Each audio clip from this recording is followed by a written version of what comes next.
नमस्कार दोस्तों, मैं हूं निखिल तिवारी और आपका स्वागत करता हूं पास्ट एंड पॉलिटिक्स चैनल पर। दोस्तों, आज त्रिशूल जो वॉर एक्सरसाइज का नाम है, ये पूरे मीडिया में छाया हुआ है, वर्ल्ड में छाया हुआ है और इससे पाकिस्तान अच्छा खासा पैनिक है। अगर मैं इस वॉर एक्सरसाइज की बात करूं तो ये इंडियन आर्मी की, इंडियन मिलिट्री आर्म फोर्सेस की, इंडियन आर्म फोर्सेस की ही तीनों विंग यानी आर्मी, नेवी और एयरफोर्स की एक ज्वाइंट एक्सरसाइज है। ये ऐसी एक्सरसाइज है, इतिहास में ये यूनिक क्यों है, पहली बार क्यों है, इसके बारे में जान लीजिए। क्योंकि इंडिया ने एक साथ तीनों इलाकों में, इंडिया के अरेबियन सी में, इंडिया के नॉर्थ ईस्ट बॉर्डर के पास और सेंट्रल इंडिया, तीनों इलाकों में एक साथ नोटैम इशू किया है। नोटैम का मतलब होता है नोटिस टू एयरमैन, मतलब कि जो एविएशन की फ्लाइट है, जो ट्रांसपोर्टेशन नॉर्मल फ्लाइट्स हैं, उनको ये नोटिस किया जाता है कि इस समय मतलब 3 से लेकर के 5 तारीख के बीच में आप इस इलाके में हवाई एरिया में नहीं उड़ेंगे, क्योंकि इस इलाकों में बरसेंगी मिसाइलें, उड़ेंगे फाइटर एयरक्राफ्ट और नेवी शिप्स गरजेंगी।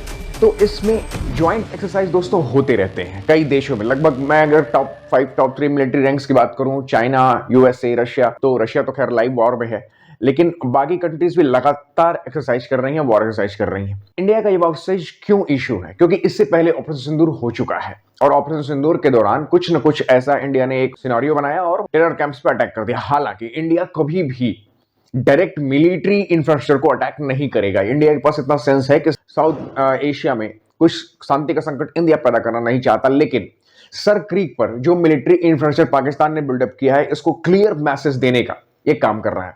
पाकिस्तान इतने पैनिक मोड में है कि उसने भी पैरेलल डेज को ही एक नोटैम इशू किया है और ऐसे एरिया में जिसका कि इंडिया का जो नोटैम इशू है 28,000 स्क्वायर किलोमीटर के ये एक्सरसाइज चल रहा है, और उस एरिया के ओवरलैप करता हुआ थोड़ा सा एरिया पाकिस्तान ने भी इशू कर दिया है कि हम भी इसमें एक्सरसाइज करेंगे, मतलब नो टाइम इशू कर दिया। अब ये जो ओवरलैप एरिया, इसी को लेकर के काफी लोगों के मन में कुछ खलबली है कि क्या हो सकता है इसमें एक मिसाइल चले और वगैरह कुछ मिस्टेक हो जाए। देखिए, इतना आसान नहीं है, लेकिन मुझे लगता है कि ये एक क्लियर मैसेज है। नॉर्थ ईस्ट बॉर्डर के आसपास क्यों इंडिया ने नो टाइम इशू किया है? क्योंकि बांग्लादेश और पाकिस्तान के रिश्ते करीबी बढ़ रहे हैं। जाहिर सी बात है, पाकिस्तान की आईएसआई इस समय काफी दौरे कर रही है बांग्लादेश के। मोहम्मद यूनुस एक एंटी इंडिया कैंपेन लेकर के वहां गद्दी पर बैठे हुए हैं, जबरदस्ती बैठे हुए हैं और वो चाहते हैं कि पूरा का पूरा बांग्लादेश एंटी इंडिया हो जाए। हालांकि हम इसे फोर्सिबली ट्रीट नहीं करना चाहते। हम चाहते हैं कि फिर से वैसा ही एक सिनेरियो बने जो शेख हसीना के समय था, लेकिन जब तक ये यूनुस पावर में रहेंगे ये मुमकिन नहीं है। तो इस चीज को क्लियर मैसेज देने के लिए इंडिया ने दोनों तरफ एक साथ ज्वाइंट एक्सरसाइज की है कि अगर दोनों फ्रंट एक्टिव होते हैं तो भी इंडिया इजीली हैंडल कर लेगा। एक्सरसाइज में नंबर इतना बड़ा है कि 56,000 से ज्यादा इंडियन आर्मी के सैनिक with guns, tanks and artillery, 20 से लेकर के 25 से ज्यादा इंडियन नेवी की वॉरशिप्स और 40 प्लस से fighter aircraft with air defence शामिल हैं इस ज्वाइंट एक्सरसाइज में। इसके साथ ही जो पैरामिलिट्री फोर्सेस हैं, जैसे मार्कोस हो गई, एनएसजी हो गई, ये भी इसके अंदर है। तो मतलब एक तरीके से जब वॉर का समय आएगा तो चारों सर्विसेज के बीच में किस तरीके से सिंक्रोनाइजेशन होगा, ये दिखाने का कोशिश किया है इंडियन आर्म फोर्सेस ने। और ये बिल्कुल एक मैसेज है। हो सकता है कि मेरी प्रेडिक्शन थोड़ी गड़बड़ हो जाए और कल को इंडिया कुछ कर भी दे, क्योंकि पाकिस्तान निश्चित रूप से एक इंफ्रास्ट्रक्चर बिल्ड कर रहा है। आपने हाल ही में एक वीडियो देखी होगी, पाकिस्तान जो है होवरक्राफ्ट, 3-4 होवरक्राफ्ट उसने यूके से खरीद लिए ग्रिफॉन सीरीज के, और उसको होवरक्राफ्ट को नचा नचा करके दिखा रहा है। हालांकि मैं इन होवरक्राफ्ट की बात करूं तो इंडिया के पास 2012 से लेकर के 18 तक के होवरक्राफ्ट मौजूद हैं। ये मैं इंडियन कोस्ट गार्ड की बात कर रहा हूं। बेसिकली मैं अगर कंपेयर कर रहा हूं तो पाकिस्तानी नेवी के पास जितने एसेट्स हैं उतने एसेट्स हमारे इंडियन कोस्ट गार्ड, भारतीय तटरक्षक बल के पास है।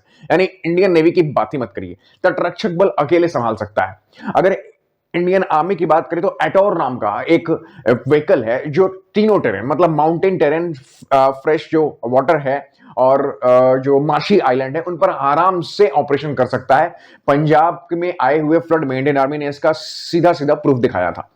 तो इंडियन नेवी की बात छोड़ दीजिए, आर्मी के पास भी ऐसे कई सारे व्हीकल्स हैं। तो पाकिस्तान इन होवरक्राफ्ट्स को नचा नचा कर दिखाने की पता नहीं क्या कोशिश कर रहा है और क्या दिखाना चाहता है। But Indian army, Indian navy और इंडियन एयरफोर्स की इस ज्वाइंट एक्सरसाइज में पाकिस्तान इतना पैनिक मोड में है कि अभी हाल ही फिलहाल डोनाल्ड ट्रंप ने एक बहुत बड़ा राज खोल दिया है। बोलते बोलते बोलते, डोनाल्ड ट्रंप की आदत है ना, वो मुंह में कुछ भी बोल देते हैं, उनके मुंह के आगे बड़ा सा गड्ढा, वो कुछ भी बोलते हैं, वो कहां तक जाएगा पता नहीं चलेगा। और उन्होंने राज खोल दिया पाकिस्तान के, पाकिस्तान न्यूक्लियर टेस्ट कर रहा है। एक इंटरव्यू दिए जाने पर जब इंटरव्यूअर ने बहुत उकसाया तो पाकिस्तान का नाम निकल गया ट्रंप के मुंह से। उन्होंने कह दिया कि पाकिस्तान भी टेस्ट कर रहा है, न्यूक्लियर टेस्ट। जाहिर सी बात है, पाकिस्तान इस चीज को उतना खुले में बताना नहीं चाहेगा, लेकिन अब तो बता दिया गया है और इंडिया इस चीज को बिल्कुल भी लाइटली नहीं लेगा। यही दिखा रहा है कि पाकिस्तान कितना पैनिक मोड में क्यों है, क्योंकि पाकिस्तान के पास इतने एसेट नहीं है कि अगर नॉन न्यूक्लियर वॉर हो तो वो भारत का बाल भी बांका कर पाएगा। ऑपरेशन सिंदूर में किस तरह से दिखाया गया कि बिना पूरे शक्ति का यूज किए, बिना पूरे पावर का यूज किए, महज कुछ एयरक्राफ्ट का यूज करके ही भारत ने पाकिस्तान के ऊपर एयर सुपेरियोरिटी हासिल की, सारे रडार ध्वस्त कर दिए, 11 एयरबेस ध्वस्त कर दिया। आप बॉम्ब्स, मिसाइल्स और डिफेंस सिस्टम चलाएंगे कैसे जब आपके एयरबेस, आपके एवैक्स, आपके जो इंफॉर्मेशन सिस्टम है वही ध्वस्त हो जाएंगे। तो पाकिस्तान को बिल्कुल ये लग रहा है कि कुछ भी हो सकता है, हमें एक ही सहारा है और वो है न्यूक्लियर, ताकि वो दुनिया को दिखा सके कि हम कुछ भी कर सकते हैं। भाई डेस्परेट होके तो आप भारत को रोक लीजिए। तो भारत ये सब चीजों से डरने वाला नहीं है, ये ज्वाइंट एक्सरसाइज इसका प्रूफ है। आने वाले समय में बहुत कुछ होने वाला है और आप इस पर नजर बनाए रखिएगा। आपको क्या कहना है?